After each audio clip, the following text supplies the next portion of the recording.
OK, maintenant que notre fichier flappy.html est monté, on va maintenant s'attaquer à nos fichiers flappy.js, qui est le fichier principal de notre application. L'objectif dans cette tranche de travail, ça va être tout simplement d'afficher un canevas. Okay? Là, présentement, la couleur du canevas, ça a l'air d'être une table de ping-pong. Fait qu'il faudrait peut-être changer cette couleur-là. Ça, c'est à vous de faire ça. Pour faire ça, d'ailleurs, vous allez choisir une couleur appropriée ici dans le fichier style.css. Donc, quand on regarde tout ça ici, notre canevas, il y a une couleur, ici un background color. Donc, à vous de choisir une meilleure couleur que celle que j'ai là. Okay? Vous allez être meilleur que moi pour faire ça.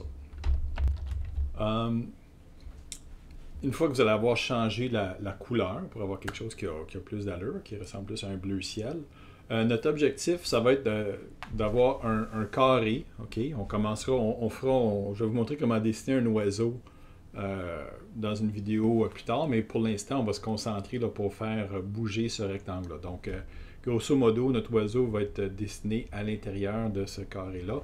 Puis notre objectif dans cette tranche de travail-là, c'est tout simplement d'avoir un carré qui tombe et qui s'arrête ici. Okay? Donc, c'est le seul objectif. Parce que dans ce jeu-là, l'oiseau bouge juste dans le sens vertical. Les tuyaux, eux, se déplacent dans le sens horizontal, mais l'oiseau fait juste monter et descendre. Enfin, si jamais vous voulez innover puis avoir d'autres mouvements possibles de l'oiseau, peut-être qu'il peut freiner un petit peu, bien, vous pourrez programmer ça à votre choix. OK, donc on va jeter un coup d'œil maintenant sur le fichier JavaScript flappy.js. Bon, au début des programmes JavaScript, maintenant, on écrit toujours entre guillemets use strict. C'est une commande qui indique qu'on utilise une façon stricte d'appliquer les variables, comment les variables sont gérées. Donc, au fur et à mesure là, que le projet va avancer, je vais essayer de vous parler de ça un peu, mais faites juste mettre use strict au début. Okay? Donc, on va avoir une fonction qui s'appelle animer. Donc, c'est la fonction qu'on a utilisée dans Pong pour faire bouger les balles et la raquette. On va avoir la même chose ici, mais là, on va faire bouger l'oiseau et les tuyaux. J'y reviendrai tantôt sur le contenu de ça. Okay?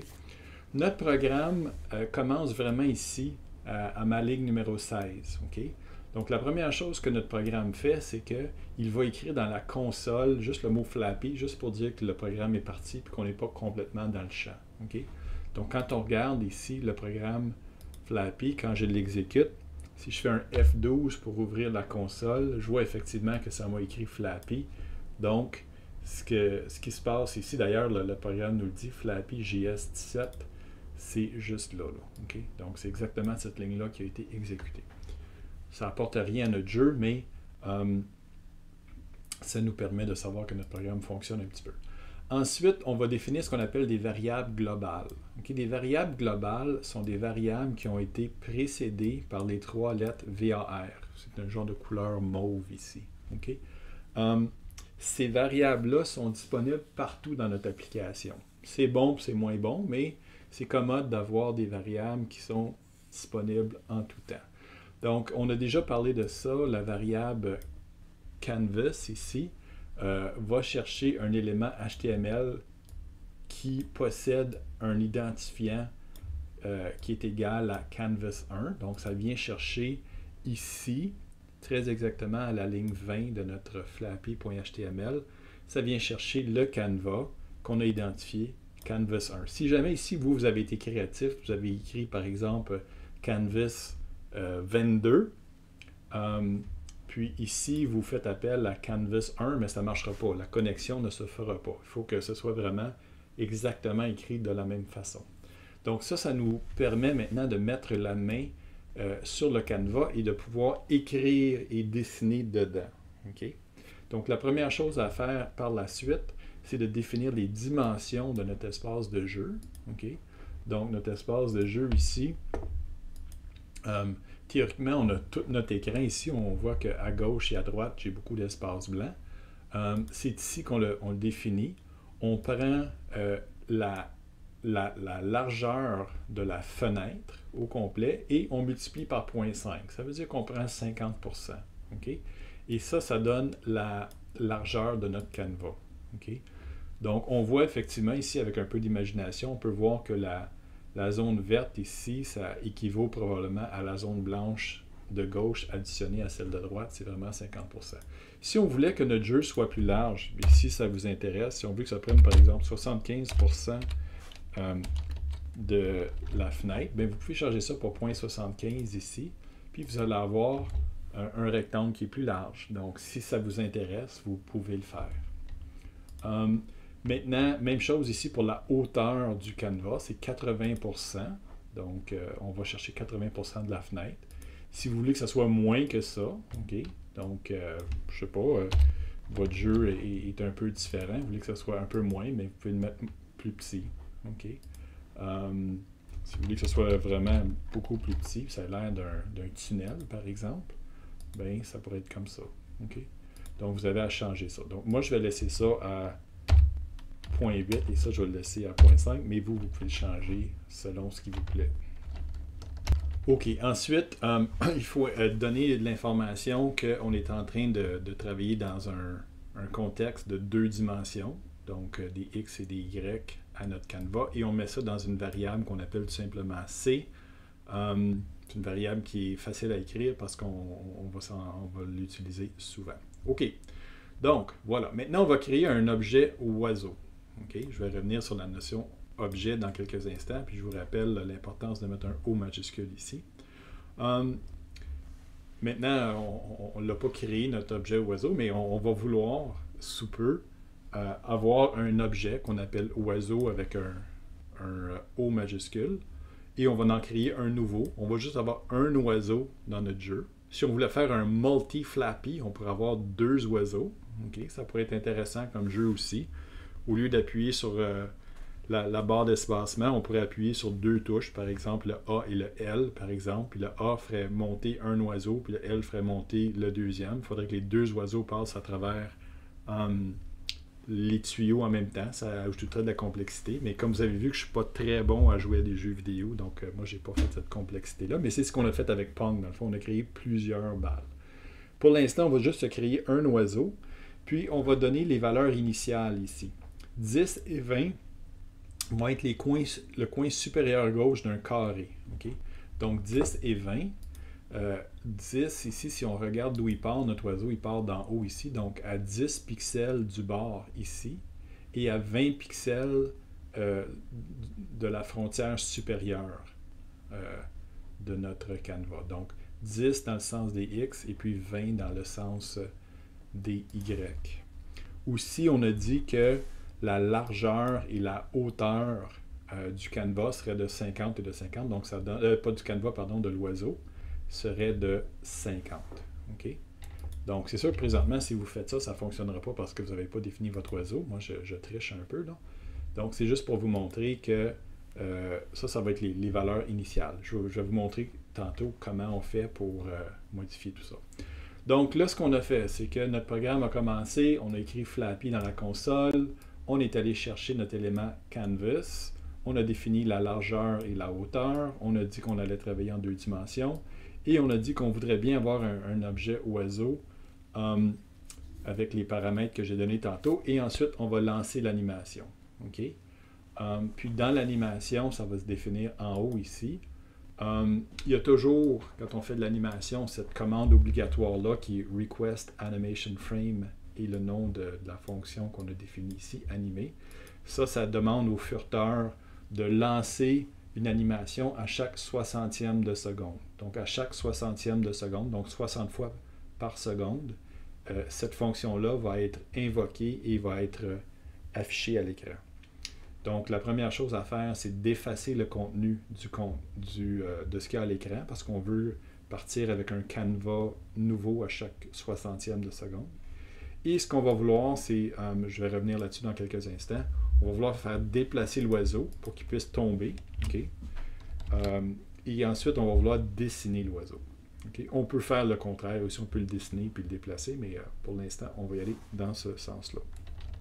Donc, présentement, vous, si vous m'avez suivi un peu sur la vidéo, votre fichier flappy.js ressemble à ce que j'ai à l'écran. Votre fichier flappy.html ressemble à ce qu'on a fait aussi dans la vidéo 3. Et votre fichier oiseau, il n'y a rien dedans. Donc, si vous roulez ça, évidemment, il ne se passe absolument rien. Okay? Il y a un canevas qui s'affiche. Et si vous faites un F12, il y a un message d'erreur ici qui vous dit très poliment « Oiseau is not defined ». Bon, c'est clair parce que c'est à la ligne 36 qu'on invoque oiseau. Puis, il dit « Oiseau is not defined ». C'est sûr, on ne l'a pas fait encore. Donc, on va faire ça présentement.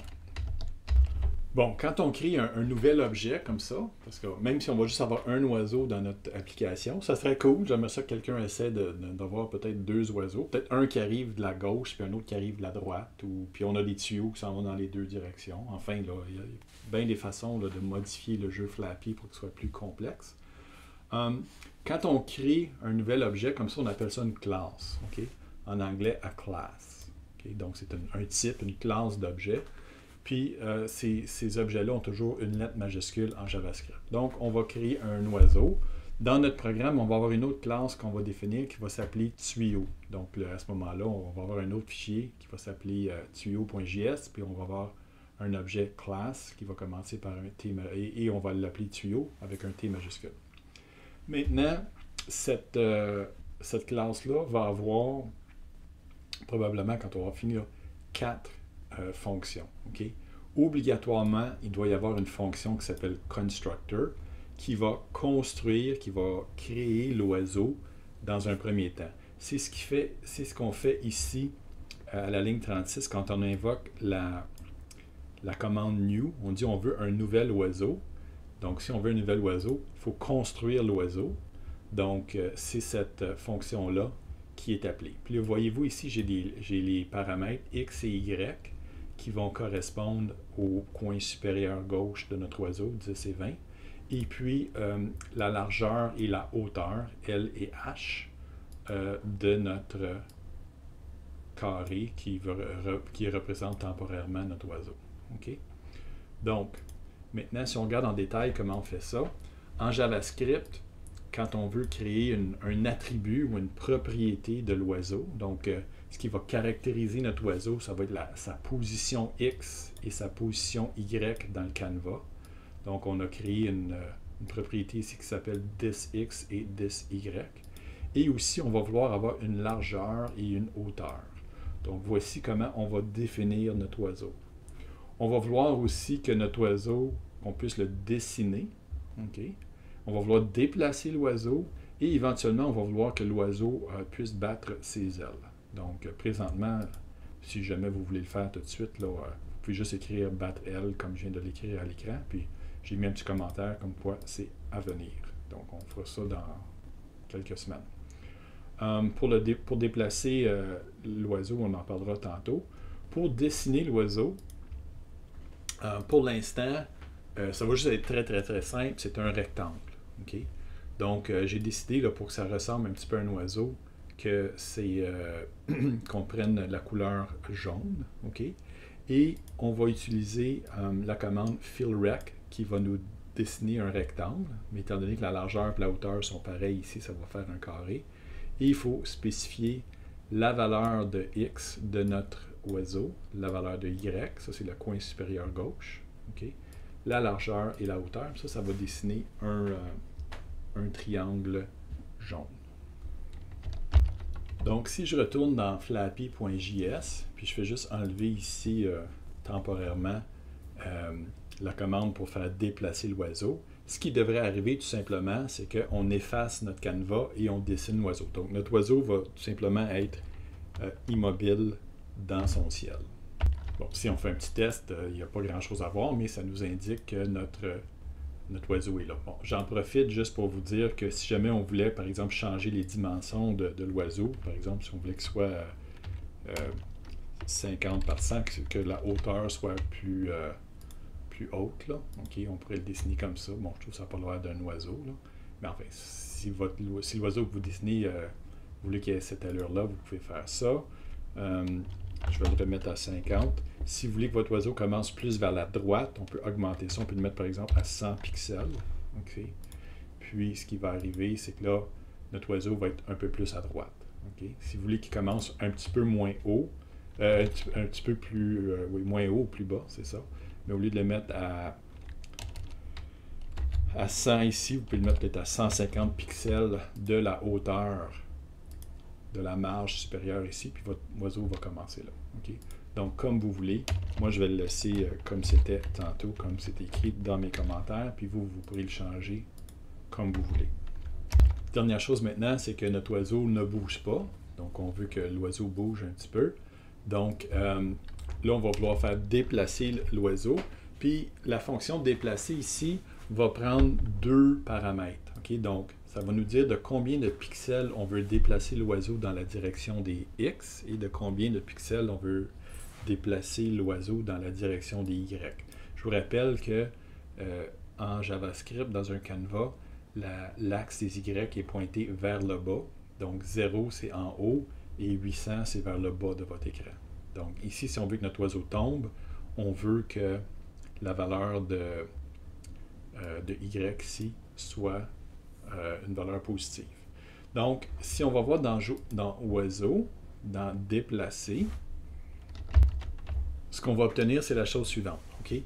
Donc, la fonction déplacer va se faire donner la variation en X et la variation en Y qu'on souhaite. Bon, présentement, ce qu'on a dit, c'est que la variation en X, pour l'instant, c'est 0. On ne veut pas que notre oiseau se déplace vers la droite ni vers la gauche. On veut juste que notre oiseau se déplace en bas pour l'instant. Donc, mais peu importe, là, je vais vous montrer comment ça fonctionne dans un instant. Donc, ce qu'on fait, c'est qu'on prend la vieille position, la position actuelle de l'oiseau, et on lui ajoute la variation souhaitée. Donc, si par exemple, dans le cas présent, la variation, ça va être 0. Donc, la position actuelle X plus 0, ça va nous donner encore la position actuelle. Donc, la nouvelle position va être égale à la vieille dans ce cas-ci. Par contre, si la variation Y est égale à 5, bien, on va prendre la position actuelle de l'oiseau, qui est en Y, qui était 20 au départ. On va y ajouter 5, on est rendu à 25. Et on va aller stocker ça à nouveau dans 10.Y. Donc, la nouvelle position Y de l'oiseau, ça va être 25.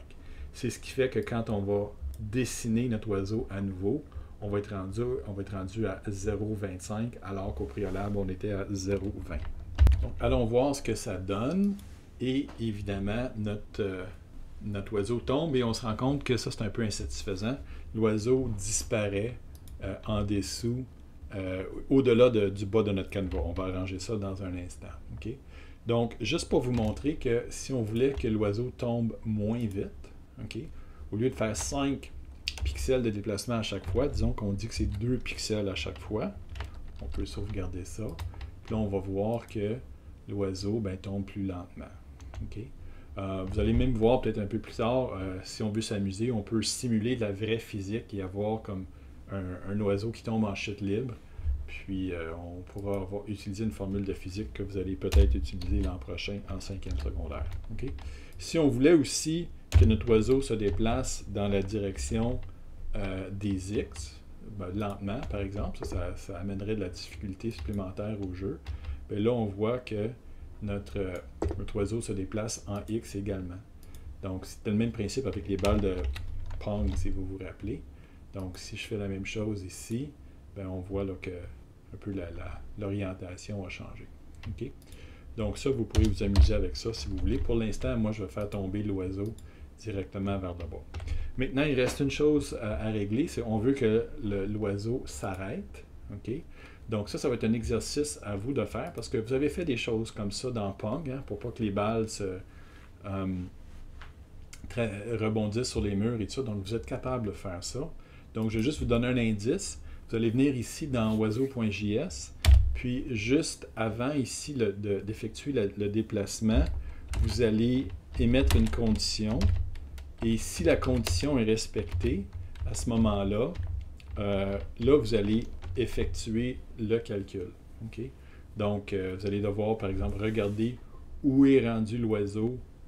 Vous allez regarder la variation. Puis si cette variation-là dépasse le mur ou est presque à veille de dépasser le mur, ben à ce moment-là, vous n'allez pas n'allez pas sauvegarder ici la variable y. Donc ça, c'est un exercice pour vous à faire. Donc vous avez deux choses à faire dans le fond, c'est de vous assurer que l'oiseau ne tombe pas en bas de l'écran. Ce serait peut-être bon aussi, on verra plus tard qu'on ne voudra pas qu'il dépasse le haut aussi. Okay? Donc ça serait une bonne chose à mettre aussi. Donc on va se mettre un petit commentaire ici. OK, donc à vous ici d'aller voir dans Pong puis d'essayer différentes choses pour vous inspirer pour que le carré jaune ne dépasse pas la bordure du bas. Puis ce serait aussi une bonne idée d'ajouter une condition. Vous allez peut-être pouvoir utiliser un OR pour ajouter une condition pour éviter que l'oiseau dépasse la bordure avec un E ici du haut. Donc voici ce que vous voulez. Vous voulez que le carré s'arrête sur la bordure du bas. Donc voilà votre mission. Merci.